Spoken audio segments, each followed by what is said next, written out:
I don't know where to begin. Writing this feels like trying to make sense of a nightmare that refuses to loosen its grip. But maybe getting it out will help me understand. Or maybe it'll just remind me how close I came to losing everything. It was Christmas night. The day had been quiet but comforting, a far cry from the bustling chaos of my childhood holidays. I'd spent the morning sipping coffee by the tree, opening a few gifts from friends, and savoring the stillness of my home. By evening, the snow had thickened outside, muffling the world in a blanket of white silence. I was in my living room, half watching an old Christmas movie while scrolling through my phone. The fire crackled softly in the hearth, and the faint smell of pine lingered from the tree in the corner. It was peaceful until it wasn't. The first knock at the door startled me. It wasn't just the sound, though that was jarring enough in the stillness of the night. It was the hour. Who knocks on a door at 11:45 on Christmas? My house is tucked away at the edge of town, far from anyone who might happen to be in the neighborhood. I hesitated for a moment, then got up and peered through the peephole. A woman stood on my porch. Her face was pale, almost ghostly under the glow of the porch light, and she wasn't dressed for the weather. No coat, no gloves, just a thin red sweater and jeans. Her hair was damp and tangled, clinging to her face like she'd been out in the snow for hours. "Hello," I called through the door, not ready to open it. "Please," she said, her voice trembling. "I need help. My car broke down and my phone died. It's so cold." Everything about the situation felt wrong, but it was Christmas. I couldn't just leave her out there. Against my better judgment, I unlocked the door and cracked it open. She pushed past me before I could say a word, stepping into my house like she belonged there. "Thank you," she mumbled, brushing snow off her sleeves. "I thought I was going to freeze out there." I stood there, stunned, as she took in the room. The tree, the fire, the gifts still scattered on the coffee table. Her eyes lingered on the photo of my parents on the mantel, a small smile curling her lips. "I'll call a tow truck for you," I said, trying to keep my voice steady. "Do you need water or anything?" She didn't answer. Instead, she turned to me, her smile widening. "This is such a beautiful house," she said. "So warm, so safe." Her words sent a shiver down my spine. Something about the way she said safe felt off, like she was mocking me. "I'll grab my phone," I said, backing toward the kitchen. "Just wait here." But she didn't wait. By the time I turned around, she was following me, her bare feet silent on the hardwood floor. "You live here alone, don't you?" she asked, her tone conversational, like she already knew the answer. "How do you know that?" She tilted her head, her smile fading. "Because I've been watching you. You're always alone, even on Christmas." My blood turned to ice. "You need to leave," I said, my voice firm now. "I'm calling the police." Her face twisted, the friendly mask slipping to reveal something darker. "You're going to call the police? On me?" she said, her voice rising. "After I came to you for help? After all I've done for you?" I didn't know what she was talking about. I didn't care. I grabbed my phone and dialed 911, but before I could hit call, she lunged at me, knocking it out of my hand. The next few moments were a blur. She was stronger than she looked, her nails clawing at my arms as I tried to push her away. We stumbled into the living room, knocking over the coffee table and sending ornaments crashing to the floor. "You don't deserve this house," she screamed, her voice raw with fury. "You don't deserve any of it." I managed to shove her off me, sending her sprawling into the tree. She lay there for a moment, tangled in the lights, breathing hard. Then she laughed, a low, bitter sound that made my skin crawl. "You think you're safe now?"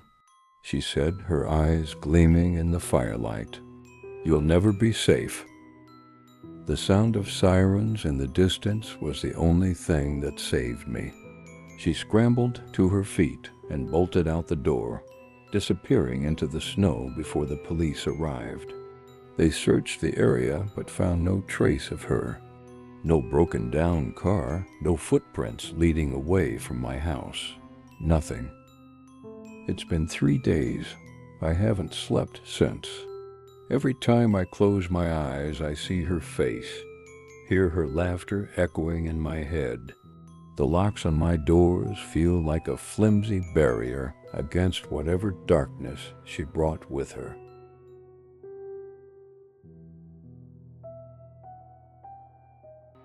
It was Christmas Eve, and the office had finally let us go early. The streets glowed with festive lights, but the bitter cold of the night wrapped around me like an unwelcome scarf. I clutched my coat tighter as I started the walk home, my breath visible in the frosty air. The city was oddly quiet for the holiday. The occasional group of carollers broke the silence, their voices carrying a haunting beauty. I felt a rare kind of peace, a moment of solitude amidst the holiday chaos. Then I noticed him. He was standing across the street, under the glow of a street lamp. His figure was tall and shadowed, his face obscured by a scarf and a wide-brimmed hat. At first, I thought nothing of it. Perhaps he was just another commuter. But as I walked, he moved too, matching my pace from the opposite side of the street. I told myself it was a coincidence.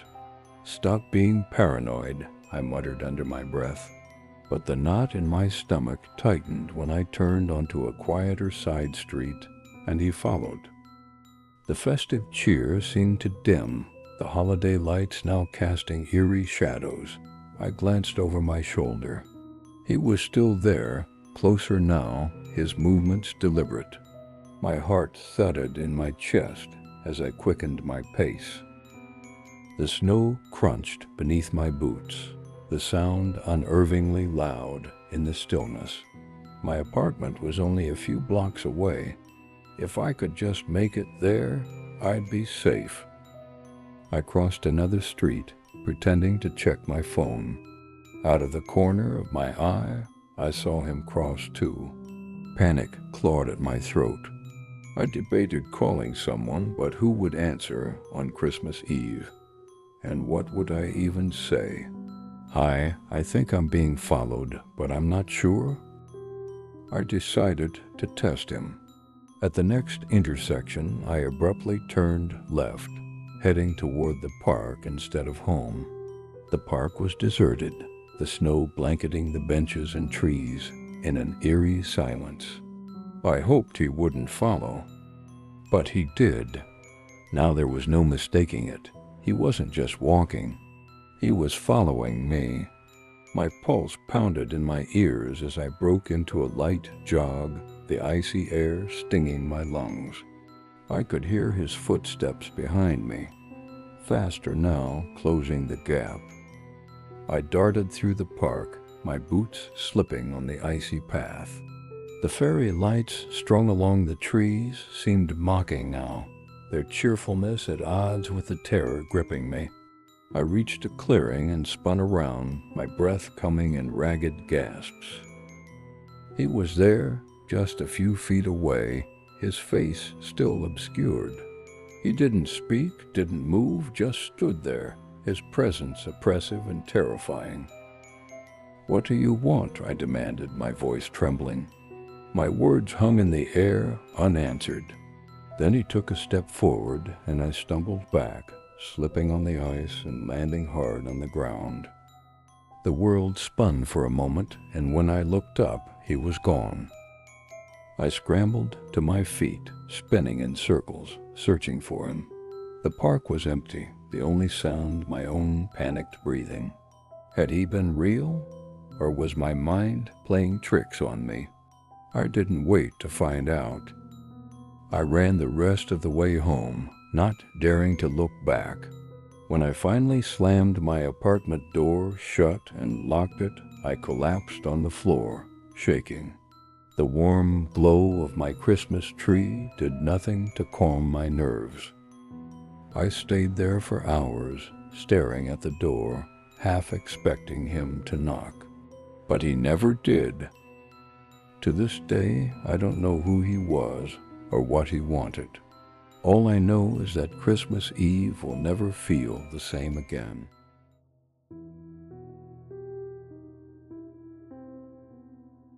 Christmas evening was supposed to be peaceful, the kind of night you spend with someone you love, surrounded by the warm glow of twinkling lights and the scent of pine filling the air. It was just me and Maddie in the small house we'd been renting for the past year. A light snow fell outside, muffling the world in a blanket of quiet. We'd been drinking hot cocoa on the couch, laughing about something silly, probably the ridiculous Hallmark movie we'd just watched. That's when Maddie's face suddenly froze. Her eyes locked on the large living room window behind me. "Tom," she whispered, her voice trembling. "Someone's outside." I turned quickly, my heart immediately racing.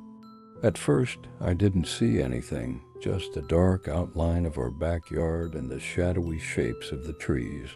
But then, there he was, a figure standing completely still just beyond the glass. He was dressed as Santa Claus. The red suit, the white fur trim, the hat, everything.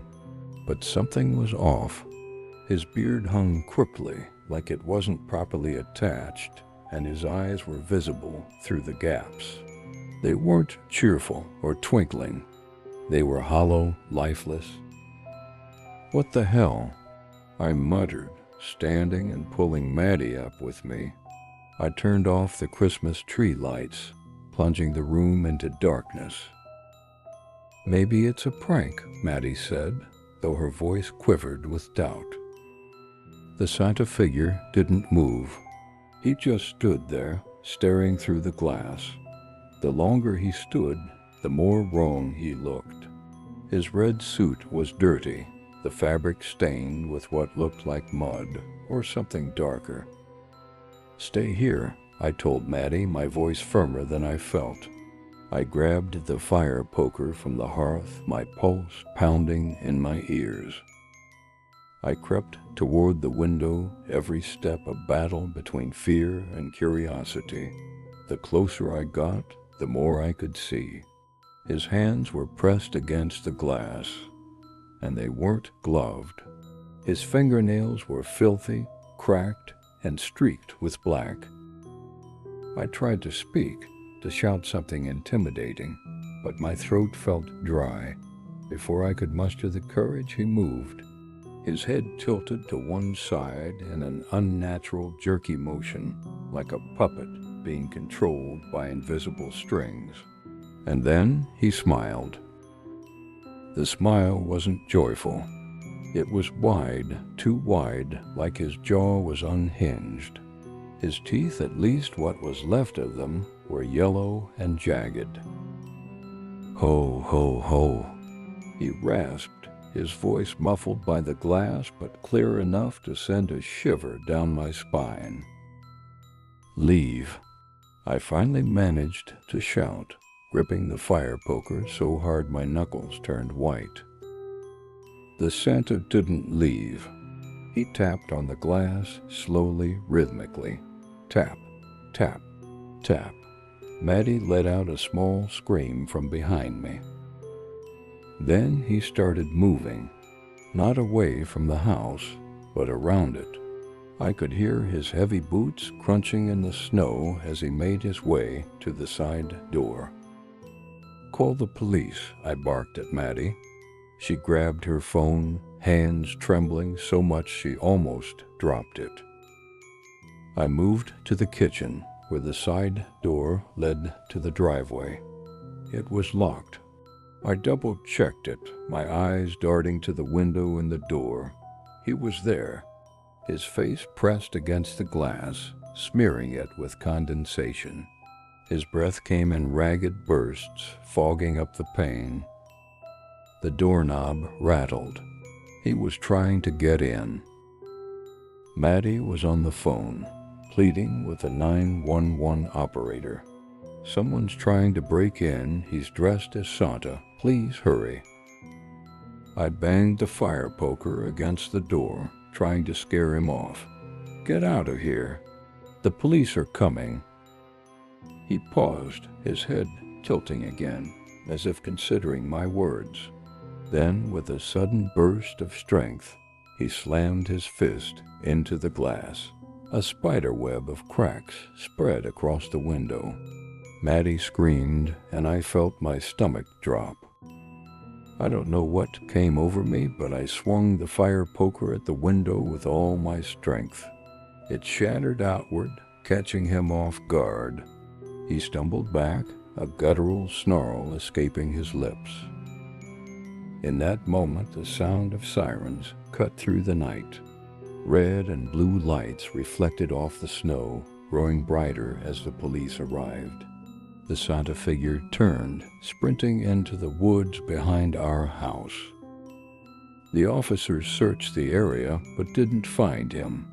They said it was probably some deranged drifter, but the look on their faces told me they thought it was worse than that. Maddie and I didn't sleep that night or the next. Every creak of the house, every gust of wind against the window, sent my heart racing. I don't know who or what that man was, but every Christmas since, I can't help but feel like he's still out there, waiting for the right house, the right window, the right moment to try again.